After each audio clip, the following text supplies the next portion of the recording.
काफी प्यारा गाना आई रही जेकरा के आप सभी अपन ढेर सारा आशीर्वाद देनी जा। कवन रुगवा दिहलो धराई हो अब पढ़ाई में मन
पहले सोच लेनी नतीजा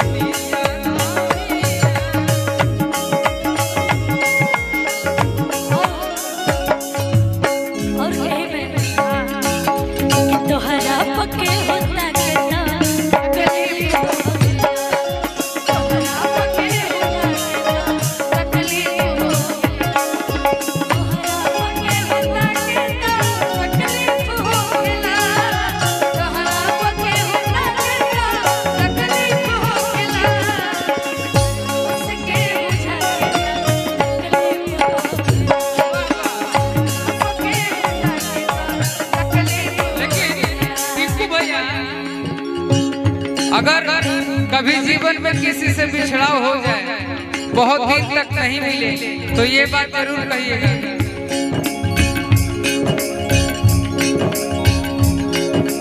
मेरी तमन्ना है कि एक मुलाकात कीजिए।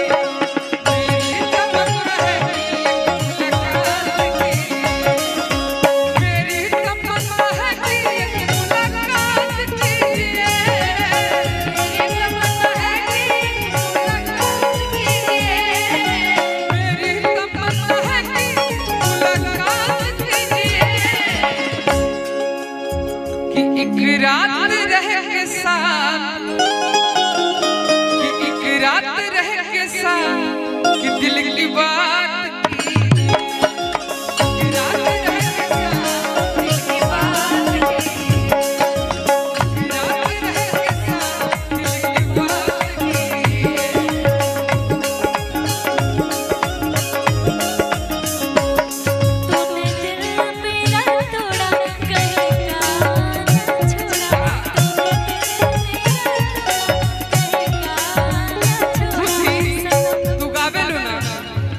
बुझा ना कार्टून में तनी वो लड़का ना रहला इतना क्यूट लगे। तुमने दिल में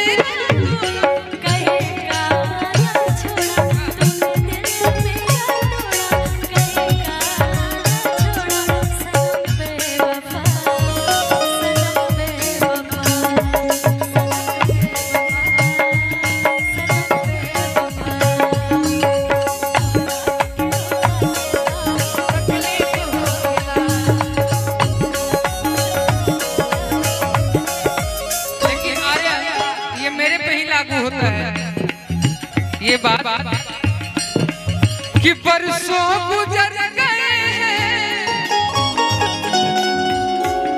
तुमसे दूर रहते रहते।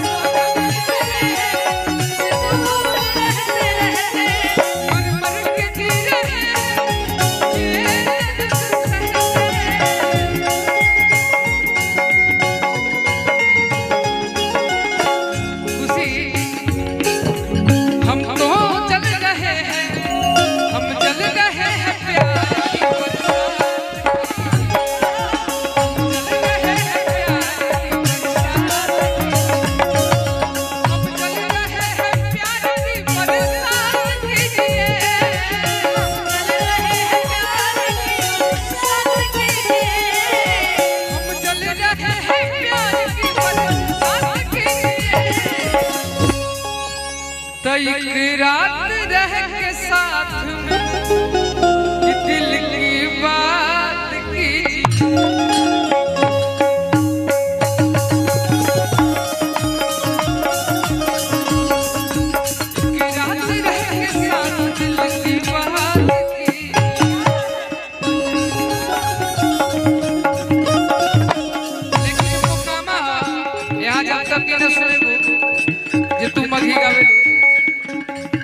तस्नुर डाल दे जनुआ मंगिया में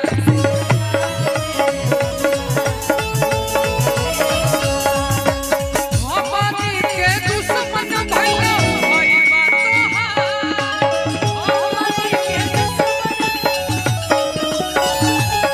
हमारी के दुश्मन भइला होई